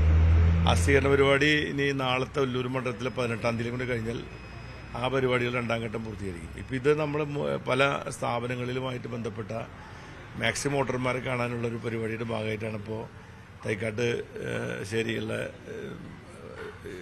വൈദ്യരത്നത്തിൽ വന്നിരിക്കുന്നത്. പൂർണ്ണ ആത്മവിശ്വാസത്തിലാണ്. ഓരോ ഘട്ടം ചെല്ലുന്തോറും നമ്മുടെ വിജയപ്രതീക്ഷ വർദ്ധിച്ചുകൊണ്ടിരിക്കുകയാണ്. എവിടെയില്ലാത്ത തരത്തിലുള്ള ഫൈറ്റ് നടക്കുന്ന മണ്ഡലം, എതിർ സ്ഥാനാർത്ഥികളും എല്ലാ മുന്നണികൾക്കും ഒരു പ്രത്യേകതരം പ്രതീക്ഷ, ദേശീയ തലത്തിൽ ഉറ്റുനോക്കുന്ന BJP ഉറ്റുനോക്കുന്ന ഒരു മണ്ഡലമായിട്ട് ഇത് നിൽക്കുക. നരേന്ദ്രമോദി ഇന്നലെ കൂടെ വന്നിട്ട് പോകുക, ഇതൊക്കെ അവർക്ക് കൂടുതൽ പ്രതീക്ഷ സ്വാഭാവികമായിട്ടും തന്നിട്ടുണ്ടാവില്ലേ? അതൊക്കെ എങ്ങനെയാണ് കാണുന്നത്? നരേന്ദ്രമോദി പോണോടത്തൊക്കെ ജയിക്കുകയാണെങ്കിൽ എല്ലാ സ്ഥലത്തും ജയിക്കണ്ടേ? എല്ലാ സ്ഥലത്തും ജയിക്കില്ലല്ലോ. നമ്മൾ പോകുന്ന സ്ഥലത്ത് എല്ലാവരും നമ്മൾ ജയിക്കില്ല. അതുപോലെ നരേന്ദ്രമോദി 3 തവണ വന്നതുകൊണ്ട് മാത്രം തൃശ്ശൂർ ജയിച്ചോണമെന്നില്ല. അപ്പോൾ അതുകൊണ്ട് നരേന്ദ്രമോദിയോട് പറയാനുള്ളത് ഇവിടെ ജയിക്കില്ല എന്നുള്ളതാണ്. ഞങ്ങളാണ് ജയിക്കാൻ പോകുന്നത്. ഇടതുപക്ഷം മുന്നണി ജയിക്കും. കോൺഗ്രസിന്റെ തട്ടകമായിട്ടുള്ള മണ്ഡലം, കഴിഞ്ഞ തവണ ജയിച്ചത് കോൺഗ്രസ്, സർപ്രൈസ് സ്ഥാനാർത്ഥി ഇറക്കുന്നു. K മുരളീധരൻ കോൺഗ്രസിന് തൃശ്ശൂരുകാർക്ക് സുപരിചിതനാണ്, തൃശ്ശൂരിന്റെ സ്വന്തമാണ് എന്നുള്ള അവകാശവാദവുമായിട്ട് കോൺഗ്രസ് പ്രചാരണത്തിന് ഇറങ്ങുന്നു. അപ്പോൾ ആ ഭാഗത്തുമില്ലേ ഒരു വലിയ മുൻതൂക്കം? ഞാൻ തൃശ്ശൂർക്കാർ സ്വന്തമല്ലേ? തൃശ്ശൂർ 3 തവണ ജയിച്ച ആളല്ലേ ഞാൻ. അദ്ദേഹം ഇവിടെ തോറ്റ ആളല്ലേ മുമ്പ്. അപ്പം അതുകൊണ്ട് നമ്മളാരും ഇന്ന ആളിൽ മാത്രം സ്വന്തമായിട്ടില്ല, നമ്മളെല്ലാവരും സ്വന്തക്കാരാണ്. അദ്ദേഹം സ്വന്തമായ പോലെ തന്നെ നമ്മളെല്ലാവരും ഇവിടുത്തെ സ്വന്തക്കാരാണ്. ഇവിടെ നാട്ടുകാരായിട്ട് നമുക്കൊക്കെ നല്ല ബന്ധമുള്ള ആൾക്കാരല്ലേ. അപ്പോൾ അങ്ങനെ മാത്രം നമുക്ക് വിലയിരുത്താൻ കഴിയില്ല. അപ്പോൾ ബന്ധങ്ങൾ എന്നൊക്കെ പറയുന്നത് ഇപ്പോൾ തൃശ്ശൂർ ഇടതുപക്ഷത്തിൻ്റെ തട്ടകമെന്ന് വേണമെങ്കിൽ ഞങ്ങൾക്ക് അവകാശപ്പെടാമല്ലോ. കാരണം ഏറ്റവും കൂടുതൽ സമയം ജയിച്ചിട്ടുള്ളത് ഇടതുപക്ഷമാണ്. 17 ഇലക്ഷനിൽ 10 ഇലക്ഷൻ ജയിച്ചിട്ടുള്ളത് ഇടതുപക്ഷമാണ്. 7 അവരുടെ കൂടെ ഉണ്ട്. അപ്പോൾ 10 ഞങ്ങളുടെ കൂടെ അല്ലേ? 10 7 വലുത്. അത് 10 തന്നെ 10 തന്നെയല്ലേ? അപ്പൊ എന്താ സംശയം? നിങ്ങൾക്ക് 7 വലുതെന്ന് പറയണം. 2009 തൊട്ട് മാറി മാറി പോകുന്ന ഒരു സിറ്റുവേഷൻ ഉണ്ടല്ലോ. 2020 മാറിയല്ലോ. 7 മണ്ഡലം ഞങ്ങളുടെ കൂടെ അല്ലേ? 7 അസംബ്ലി മണ്ഡലം ആരുടെ കൂടിയാണ്? ഞങ്ങളുടെ കൂടെ അല്ലേ? നിയമസഭയും ലോക്സഭയും 2 തരത്തിലാണല്ലോ ഒരു തെരഞ്ഞെടുപ്പിന്റെ പൾസൊക്കെ വരാറുള്ളത്. അങ്ങനെ എല്ലായ്പ്പോഴും വന്നു. അതുകൊണ്ടാണ് ഞാൻ പറഞ്ഞത് നിയമസഭയിലേക്കാൾ നല്ല മെച്ചപ്പെട്ട വിജയം ഇത്തവണ ഉണ്ടാവും. ഞങ്ങൾക്ക് നിയമസഭയിൽ 2022 നല്ല വിജയം ഞങ്ങൾക്ക് ഉണ്ടാവും. വികസന വിഷയങ്ങൾ സംസാരിക്കാൻ കൂട്ടാകുന്നില്ല, അതിൽ നിന്ന് വ്യതിചലിച്ചു പോവുകയാണ് എതിർ സ്ഥാനാർത്ഥികൾ എന്നാണ് ഇന്ന് NDAയുടെ സ്ഥാനാർത്ഥി നമ്മളോട് തന്നെ പ്രതികരിച്ചത്. ഏത് വികസനം ചർച്ച ചെയ്യാത്തത്? ഞങ്ങൾ ഏത് വികസനം ചർച്ച ചെയ്യാൻ തയ്യാറാണ്. അദ്ദേഹം ഉദ്ദേശിക്കുന്ന ഏത് വികസനമാണെന്ന് എനിക്ക് മനസ്സിലായില്ല. ഞങ്ങൾ പ്രധാനമായും പറയുന്ന വികസനം തന്നെയാണ്. തൃശ്ശൂരിൻ്റെ വികസനമായിട്ട് ബന്ധപ്പെട്ട കാര്യങ്ങൾ, കേരളത്തിൻ്റെ വികസനമായിട്ട് ബന്ധപ്പെട്ട കാര്യങ്ങൾ, ഇന്ത്യയുടെ വികസനമായിട്ട് ബന്ധപ്പെട്ട കാര്യങ്ങൾ, BJP നടത്തിയിട്ടുള്ള അഴിമതികൾ, പെട്രോളിയത്തിൻ്റെ വില വർധനവ്, കുക്കിംഗ് ഗ്യാസിൻ്റെ വില വർധനവ്, ഇലക്ട്രൽ ബോണ്ടുമായി ബന്ധപ്പെട്ട പ്രശ്നങ്ങൾ, പൗരത്വ നിയമ ഭേദഗതിയുമായി ബന്ധപ്പെട്ട പ്രശ്നങ്ങൾ, ഇങ്ങനെ ഒട്ടനവധി കാര്യങ്ങൾ ഞങ്ങൾ ചർച്ച ചെയ്യുന്നുണ്ട്. അപ്പോൾ ഞങ്ങൾ ചർച്ച ചെയ്യാത്തൊരു വിഷയമില്ല. ഞങ്ങൾ ജനങ്ങളോട് പറയുന്ന എല്ലാ വിഷയങ്ങളും ദേശീയ രാഷ്ട്രീയത്തിലും പ്രാദേശിക രാഷ്ട്രീയത്തിലും പെട്ട എല്ലാ കാര്യങ്ങളും ഞങ്ങൾ ചർച്ച ചെയ്യുന്നുണ്ട്. ഞങ്ങൾ ഒരു വിഷയത്തിൽ നിന്ന് ഒളിച്ചോടിപ്പോയിട്ടുള്ള പ്രശ്നം ഉദിക്കുന്നില്ല. പ്രത്യേകിച്ച് വികസനവുമായി ബന്ധപ്പെട്ട കാര്യത്തിലാണ് ഞങ്ങൾ ഊന്നൽ കൊടുക്കുന്നത്. അപ്പോൾ വികസന കാര്യങ്ങളിൽ നിന്നും ഒളിച്ചോടി എന്ന് പറയുന്നത് എവിടെ നിന്നാണ് ഒളിച്ചോടിയത്? ഞങ്ങളിവിടെ തന്നെ ഇല്ലേ? ഞങ്ങൾ എവിടേക്ക് ഒളിച്ചോടുന്നത്? PS സുനിൽകുമാർ എന്ന് പറയുന്ന കറകളഞ്ഞ ഒരു രാഷ്ട്രീയ നേതാവിന്റെ ഇമേജിന് അപ്പുറത്തേക്ക് കരുവന്നൂർ ഒരു വിവാദമായിട്ട് വരുമ്പോൾ അത് വോട്ടുകളിൽ പ്രതിഫലിക്കുമെന്നൊരു പേടിയുണ്ട്. ഞങ്ങൾ എന്തിനു പേടിക്കണം? ഞങ്ങൾക്കൊന്നും മറച്ചു വയ്ക്കാനില്ലല്ലോ. കരുവന്നൂർ വിഷയത്തിൽ ഞങ്ങൾക്കൊന്നും മറച്ചു വയ്ക്കാനില്ല. ഞങ്ങളുടെ കൈകൾ ശുദ്ധമാണ്. അതിലെന്തിനാണ് നമ്മൾ ഭയപ്പെടേണ്ട കാര്യം? എന്താണ് കരുവന്നൂർ വിഷയത്തിൽ? അവരിപ്പോൾ ദേശീയ രാഷ്ട്രീയത്തിൽ ഇലക്ട്രൽ ബോണ്ടിൻ്റെ 17,600 കോടിയെ അല്ല ചർച്ച ചെയ്യേണ്ടത്. ഇവിടെ കരുവന്നൂരിൽ ലോക്കലായിട്ട് ബാങ്കിലുണ്ടായിട്ടുള്ള ഒരു സ്കാമാണ് ചർച്ച ചെയ്യേണ്ടതെന്ന് BJP അല്ല തീരുമാനിക്കുന്നത്. ഇലക്ട്രൽ ബോണ്ടിനെ പറ്റി ചർച്ച ചെയ്തെന്താ? ഈ രാജ്യത്തെ കോർപ്പറേറ്റുകളുടെ കയ്യിൽ നിന്നും 10,000 കോടി രൂപ കൈക്കൂലി വാങ്ങിയ BJPക്ക് ഇവിടുത്തെ ഏതെങ്കിലും ഒരു സഹകരണ ബാങ്കുമായി ബന്ധപ്പെട്ടുണ്ടായിട്ടുള്ള ഒരു ഒറ്റപ്പെട്ട സംഭവത്തിലോ ഇങ്ങനെ പറയുന്നതിൽ എന്താ അർത്ഥമുള്ളത്? അതുമായി ബന്ധപ്പെട്ട അന്വേഷണം അവർ നടത്തിക്കൊണ്ടിരിക്കുന്നുണ്ടല്ലോ. അന്വേഷണത്തിൽ ആര് വേണമെങ്കിലും അവർ അറസ്റ്റ് ചെയ്യട്ടെ, എന്ത് നടപടി വേണമെങ്കിലും സ്വീകരിക്കട്ടെ. ഇലക്ട്രൽ ബോണ്ടിനെ പറ്റി EDക്ക് അന്വേഷിക്കുന്നതിനുണ്ടോ? ED ഇലക്ട്രൽ ബോണ്ടുമായി ബന്ധപ്പെട്ട് BJPയുടെ ഓഫീസ് പോയിട്ട് BJPയുടെ അക്കൗണ്ട് മരവിപ്പിക്കാൻ EDക്ക് ധൈര്യമുണ്ടോ? സുപ്രീം കോടതി പറഞ്ഞല്ലോ ഇലക്ട്രൽ ബോണ്ട് നിയമവിരുദ്ധമാണെന്ന്. അപ്പോൾ നിയമവിരുദ്ധമായിട്ട് ഇത്രയും കോടികൾ കൈപ്പറ്റിയിട്ടുള്ള BJPക്ക് എന്ത് അധികാരമാണ് ഈ രാജ്യത്തെ ജനങ്ങളോട് അഴിമതിയെപ്പറ്റി സംസാരിക്കാൻ? എന്താണ് അവർക്ക് അധികാരമുള്ളത്? ഈ അഴിമതിയെപ്പറ്റി അവരന്വേഷിക്കുന്ന പോലെ തന്നെ ഈ ഇലക്ട്രൽ ബോണ്ടുമായി ബന്ധപ്പെട്ട അഴിമതി EDയുടെ ഏതെങ്കിലും ഒരു ആൾ പോയിട്ട് അന്വേഷിക്കാനോ ED അവിടെ പോയിട്ട് റെയ്ഡ് നടത്താനോ അവർക്ക് ധൈര്യമുണ്ടോ? എന്നിട്ട് പറയട്ടെ. ഒരു വോട്ട് മറിക്കൽ ആരോപണം ഉന്നയിച്ചിട്ടുണ്ടല്ലോ ഇടതുപക്ഷത്തിന്റെ ഭാഗത്ത് നിന്ന്. ഇവിടെ തൃശ്ശൂർ അങ്ങനെ നടക്കാനുള്ള അങ്ങനെ ഒരു ആരോപണം ഉണ്ടോ? നിങ്ങൾക്ക് അങ്ങനെ തോന്നുന്നുണ്ടോ? ഞാനൊരു പത്രപ്രവർത്തകയോട് ഞാൻ ചോദിക്കുകയാണ്, താങ്കൾക്ക് അങ്ങനെ തോന്നുന്നുണ്ടോ? അങ്ങനെ ചെയ്യും തോന്നുന്നുണ്ടോ? ഞാൻ അങ്ങോട്ടൊരു ചോദ്യം ചോദിക്കുകയാണ്. അവരങ്ങനെ പറഞ്ഞപ്പോട്ടെ, നിങ്ങൾ പത്രപ്രവർത്തകയാണല്ലോ. ഞാൻ ചോദിക്കുന്നത്, അങ്ങനെ ഒരു BJPയുടെ അല്ല ഇവിടെ വോട്ട് മറിച്ച് കൊടുക്കുന്നത് നിങ്ങൾക്ക് തോന്നുന്നുണ്ടോ? നിങ്ങൾ ഫീൽഡിൽ പോകുന്ന ആൾക്കാരല്ലേ? എന്തൊക്കെ മണ്ടത്തരങ്ങളാണ് അവർ പറഞ്ഞുകൊണ്ടിരിക്കുന്നത്? അതൊക്കെ നമ്മൾ ഏറ്റെടുക്കുകയാണോ? നമ്മളങ്ങനെ ഏറ്റെടുക്കാൻ പാടുണ്ടോ? അതൊക്കെ ഈ രാജ്യത്തെ ഒരു പൊളിറ്റിക്കൽ റിയാലിറ്റി ആയിട്ട് എന്തെങ്കിലും ഒരു ബന്ധമുള്ളതല്ലല്ലോ നമ്മൾ നോക്കേണ്ട കാര്യങ്ങൾ. ഇപ്പോൾ ഏതെങ്കിലും രാഷ്ട്രീയ നേതാക്കന്മാർ എന്തെങ്കിലും പറയുമ്പോൾ അതൊക്കെ നമ്മൾ മറുപടി പറയേണ്ടി വരുന്നു എന്നൊക്കെ പറഞ്ഞാൽ അത് ചർച്ചാ വിഷയമാക്കുമെന്ന് പറഞ്ഞത് വളരെ ഖേദകരമായ കാര്യമാണ്. പ്രത്യേകിച്ച് എങ്ങനെയാണ് നമ്മളെ ഏറ്റവും എതിർക്കുന്ന രാഷ്ട്രീയ പാർട്ടിയുമായിട്ട് പിന്നെ ഈ രാഷ്ട്രീയ പാർട്ടിക്ക് നിൽക്കാൻ പറ്റുമോ? ഇവിടെ ഒരു കേഡർ പാർട്ടികളല്ലേ കമ്മ്യൂണിസ്റ്റ് പാർട്ടി എന്നൊക്കെ പറഞ്ഞാൽ. അവർ രാഷ്ട്രീയം പറഞ്ഞിട്ടല്ലേ നമ്മൾ പ്രവർത്തിക്കുന്നത്. അവിടെ നമ്മൾ വോട്ടിന് വേണ്ടി അപ്പുറത്ത് വോട്ട് ചെയ്യാൻ പറഞ്ഞ ഈ കമ്മ്യൂണിസ്റ്റുകാരായിട്ട് ആൾക്കാർ അപ്പുറത്ത് വോട്ട് ചെയ്യും. അങ്ങനെ ചെയ്യുന്നവരാണോ? നേതാക്കന്മാർ പറഞ്ഞാൽ മാത്രം വോട്ട് ചെയ്യുന്ന പാർട്ടിയല്ലല്ലോ CPI CPIയെ സംബന്ധിച്ചിടത്തോളം ഈ ഒറ്റ ചോദ്യം, ഒരു ഡൂ ഓർ ഡൈ മത്സരമാണെന്ന് വിശേഷിപ്പിക്കുന്നുണ്ട്. അങ്ങനെയാണോ? CPI സംബന്ധിച്ച് മാത്രമല്ല, ഇന്ത്യക്കാരെ സംബന്ധിച്ച് ഡൂ ഓർ ഡൈ മത്സരമാണ്. ജനാധിപത്യവും മതേതരത്വവും വേണോ, അതല്ല ഇവിടെ ഒരു മതരാഷ്ട്രം വേണോ എന്നുള്ള ചോദ്യമാണ്. ഇവിടെ ഒരു ഫാസിസ്റ്റുകളുടെ മതരാഷ്ട്രം സ്ഥാപിക്കണോ, അതല്ല ഇവിടെ ഒരു മതേതരത്വം ജനാധിപത്യം നിലനിൽക്കണോ എന്നുള്ളൊരു ഡൂ ഓർ ഡൈ മത്സരമാണ്. ആ CPIക്ക് മാത്രമുള്ള മത്സരമല്ല. CPIക്ക് ഇപ്പോൾ പ്രത്യേകിച്ച് എന്തെങ്കിലും ഒരു ഞങ്ങളുടെ പ്രത്യേകിച്ചൊരു പേഴ്സണലായിട്ടുള്ളൊരു വിഷയമല്ല ഇതിനകത്ത്. ഞങ്ങൾ ഈ ഒരു രാജ്യത്തിൻ്റെ മതേതരത്വം സംരക്ഷിക്കാനുള്ള പോരാട്ടത്തിൻ്റെ ഒരു പാർട്ട് മാത്രമാണ് ഞങ്ങൾ. അപ്പോൾ അതിൽ CPIയുടെ ഒരു ഡൂ ഓർ ഡൈ മത്സരം എന്നൊന്നും പറയുന്നതിൽ അർത്ഥമില്ല. CPIക്ക് ഇപ്പോൾ അതിൻ്റെ സീറ്റിൻ്റെ കാര്യത്തിൽ മാത്രമല്ലല്ലോ, അങ്ങനെയല്ലല്ലോ രാഷ്ട്രീയം എന്ന് പറയുന്നത്. അതിൻ്റെ ആ രാഷ്ട്രീയത്തിൻ്റെ രീതിയിൽ നോക്കുമ്പോൾ അങ്ങനെ വിലയിരുത്തുന്നത് ശരിയല്ല. അതുകൊണ്ട് ഇന്ത്യയെ സംബന്ധിച്ചിടത്തോളം, ഇന്ത്യയിലെ മനുഷ്യർ, മതേതര വിശ്വാസികളെ മനുഷ്യരെ സംബന്ധിച്ചിടത്തോളം ഇതൊരു ഡൂ ഓർ ഡൈ മത്സരമാണ്. അതിൽ നമ്മളൊരിക്കലും ജനാധിപത്യവും മതേതരത്വവും പരാജയപ്പെടാൻ പാടില്ല എന്നുള്ളതാണ് ഞങ്ങൾ വിശ്വസിക്കുന്നത്.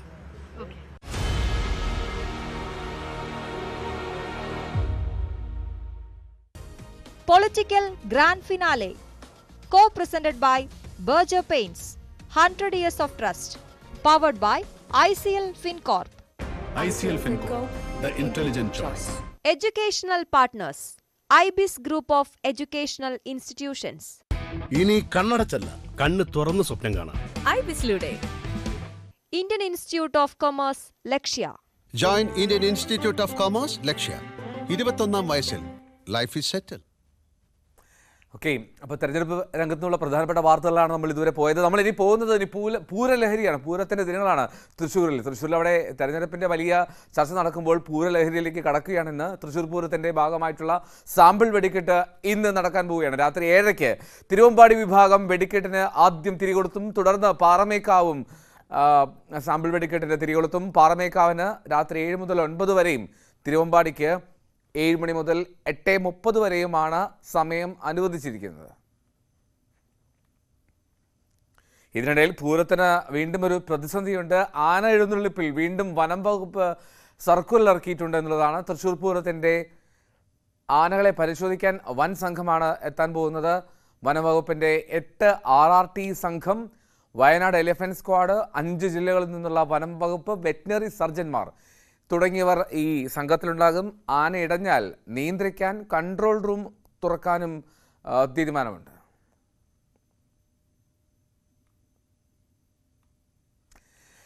ഇനി KSRTCയിലെ ബ്രത്ത് അനലൈസർ പരിശോധനയിൽ 15 ദിവസം കൊണ്ട് പിടിയിലായത് 100 ജീവനക്കാരാണ്.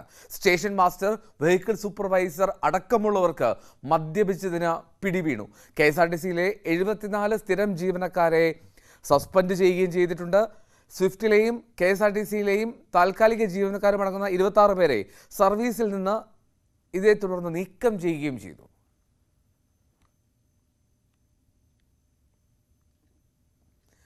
രാമനവമി ദിനമായ ഇന്ന് അയോധ്യ രാമക്ഷേത്രത്തിൽ രാംലല്ലയുടെ സൂര്യാഭിഷേകം നടക്കും. ഉച്ചയ്ക്ക് 12:16 സൂര്യാഭിഷേകം നടക്കുക. 5 മിനിറ്റ് നേരം രാംലല്ലയുടെ നെറ്റിയിൽ സൂര്യരശ്മികൾ പതിക്കുമെന്ന് രാമക്ഷേത്രത്തിന്റെ നിർമ്മാണ സമിതി ചെയർമാൻ നൃപേന്ദ്ര മിശ്ര അറിയിച്ചു. പ്രാണപ്രതിഷ്ഠയ്ക്ക് ശേഷമാദ്യമായിട്ടാണ് അയോധ്യ രാമക്ഷേത്രത്തിൽ രാമനവമി ആഘോഷം നടക്കുന്നത്.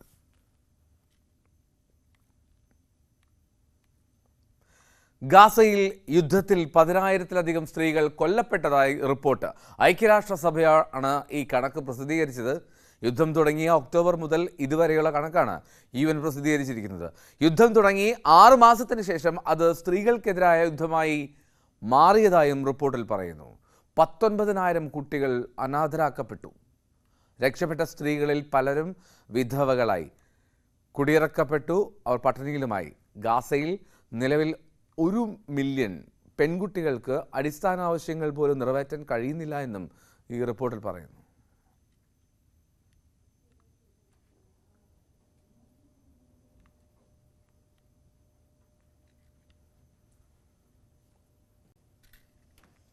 നമ്മൾ തൊട്ടുമുമ്പ് തൃശ്ശൂരിൽ LDF സ്ഥാനാർത്ഥി സുനിൽകുമാർ സംസാരിച്ചു കേട്ടു. ഇപ്പോൾ UDF സ്ഥാനാർത്ഥി K മുരളീധരൻ ഇപ്പോൾ അപർണ ഗ്രൂപ്പിനൊപ്പമുണ്ട്. അതിലേക്ക് ഓടിയെത്തി അവരോടൊപ്പം കുറച്ചുകൂടെ മുമ്പിലേക്ക് പോയി.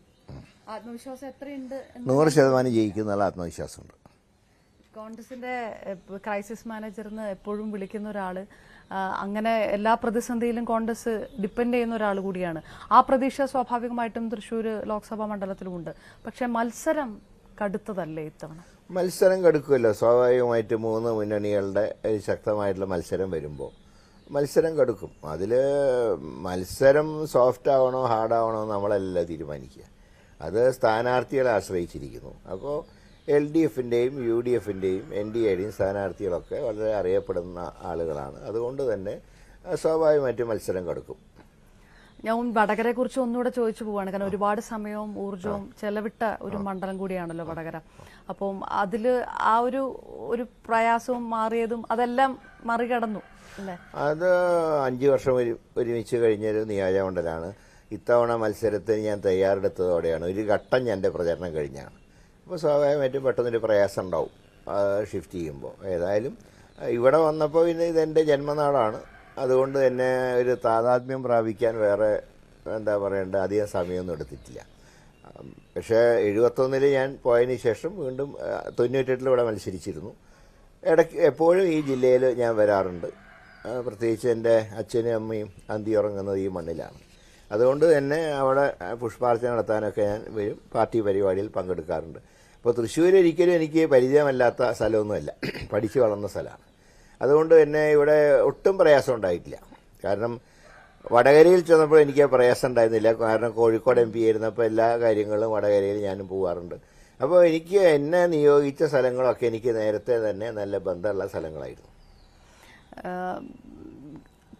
കെ കരുണാകരൻ്റെ തട്ടകമായിട്ടുള്ള തൃശ്ശൂർ, 96 അദ്ദേഹത്തിൻ്റെ പരാജയം, 98 താങ്കളുടെ പരാജയം, ഇതൊരു മധുരപ്രതികാരത്തിൻ്റെ സമയമാണെന്ന് പല അഭിമുഖങ്ങളിലും പറഞ്ഞ് വായിച്ച് കേട്ടിരുന്നു ഈയിടെയെല്ലാം. അല്ല, ഇത് പ്രതികാരമല്ലല്ലോ. അന്ന് തോറ്റ സാഹചര്യങ്ങൾ വളരെ വ്യത്യസ്തമായിരുന്നു. അതാണ് ഒന്ന്, പാർട്ടിക്കകത്ത് ആഭ്യന്തര കലഹം രൂക്ഷമായിരുന്നു. കോൺഗ്രസ്സുകാർ പരസ്പരം കണ്ടാൽ തന്നെ മിണ്ടാത്തൊരു കാലഘട്ടമാണ് 96 ഇലക്ഷൻ. പക്ഷേ കെ കരുണാകരൻ പരാജയപ്പെടാൻ കാരണം അതല്ല, അദ്ദേഹത്തിൻ്റെ ഓവർ കോൺഫിഡൻസ് ഉണ്ടായിരുന്നു എന്തായാലും ജയിക്കുന്നുള്ളത്. അദ്ദേഹം വോട്ട് ചെയ്യിച്ച രീതി എങ്ങനെയായിരുന്നു? നിങ്ങൾ അസംബ്ലി സ്ഥാനാർത്ഥിക്ക് വോട്ട് ചെയ്യും, പാർലമെൻറ്റ് ഞാൻ ചോദിക്കുന്നില്ല, ഞാൻ ഈ വീട്ടുകാരനാണ്, അങ്ങനെയാണ് പറഞ്ഞത്. അപ്പോൾ ജയിക്കുമെന്നുള്ളൊരു കോൺഫിഡൻസ്, ഓവർ കോൺഫിഡൻസ് അദ്ദേഹത്തിന് ഉണ്ടായത് പരാജയ കാരണങ്ങളിലൊന്നാണ്. പിന്നെ ഈ പറഞ്ഞതുപോലെ അദ്ദേഹം ജയിച്ചിരുന്നെങ്കിൽ തന്നെ അദ്ദേഹത്തിന് കിട്ടേണ്ട ഭൂരിപക്ഷം ഒന്നും കിട്ടില്ലായിരുന്നു. കാരണം പാർട്ടിയിലെ സംഘർഷം ഒരു പ്രധാന ഘടകമായിരുന്നു. 98 ഏതാണ്ട് അതിന് സമാനമായിട്ടുള്ള സ്ഥിതിയാണ്. കുറച്ചുകൂടെ രൂക്ഷമായിരുന്നു. 96 പരാജയത്തിനെ തുടർന്ന് അല്പം കൂടെ ഒരു സംഘർഷം രൂക്ഷമായ സാഹചര്യത്തിലാണ് ഞാൻ മത്സരിക്കാൻ വരുന്നത്. പക്ഷെ അന്ന് പോലും 10,000 വോട്ടിൻ്റെ മൈനസ് ഉണ്ടായിട്ടുള്ളൂ. ഇപ്പം അങ്ങനെയല്ല. ഇത്തവണ എല്ലാവരും ഒറ്റക്കെട്ടായി നിൽക്കുന്നുണ്ട്. പാർട്ടി ഒറ്റക്കെട്ടാണ്, മുന്നണി ഒറ്റക്കെട്ടാണ്. ഇതിനെല്ലാം പുറമെ നിഷ്പക്ഷമായി ചിന്തിക്കുന്ന വോട്ടർമാരുടെ ഇടയിൽ നല്ല മാറ്റം കാണുന്നുണ്ട്. ഇപ്പോൾ ഞാൻ പര്യടനമൊക്കെ നടക്കുമ്പോൾ സ്ഥാനാർത്ഥിയെ കാണാൻ വേണ്ടി മാത്രമല്ല, പ്രചരണ വാഹനം തടഞ്ഞു നിർത്തി ക്ഷയിക്കാനൊക്കെ തരുന്നത് അതൊരു എന്താ പറയുക, ഒരു തികച്ചും പോസിറ്റീവാണ്. ചിലപ്പോൾ ആളെ കാണാൻ വേണ്ടി ഇറങ്ങിയെന്ന് വരും, കാരണം പുതിയ ആളാണ്, ടി വിയിൽ കണ്ട ആളാണ് എന്നൊക്കെയുള്ള രീതിയിൽ. തൃശ്ശൂരിലെ പ്രതീക്ഷകൾ പങ്കുവെക്കുകയാണ് അപർണ കുറുപ്പിനോടൊപ്പം കെ മുരളീധരൻ, UDF സ്ഥാനാർത്ഥി. വടകരയിൽ നിന്നും തൃശ്ശൂരിലെത്തിയത് സ്വന്തം നാട്ടിലേക്ക് വന്നതിലുള്ള പ്രശ്നങ്ങൾ അതൊന്നും ഒരു തരത്തിലും ബാധിക്കുന്നില്ല തെരഞ്ഞെടുപ്പിന് എന്ന് പറയുന്നു കെ മുരളീധരൻ. എന്നാലും നമ്മൾ ഇപ്പോൾ മോർണിംഗ് വൈബ്സിൻ്റെ സമയം അത് പൂർത്തിയാവുകയാണ്. നമ്മൾ വീണ്ടും നാളെ ചേരും. നാളെ തൃശ്ശൂരിൽ നിന്ന് പൂരപ്പറമ്പിൽ നിന്ന് കാണാം. അപ്പോൾ ഇന്ന് വിട പറയുന്നു. ഇനി ഗോദ കാണാം ന്യൂസ് 18.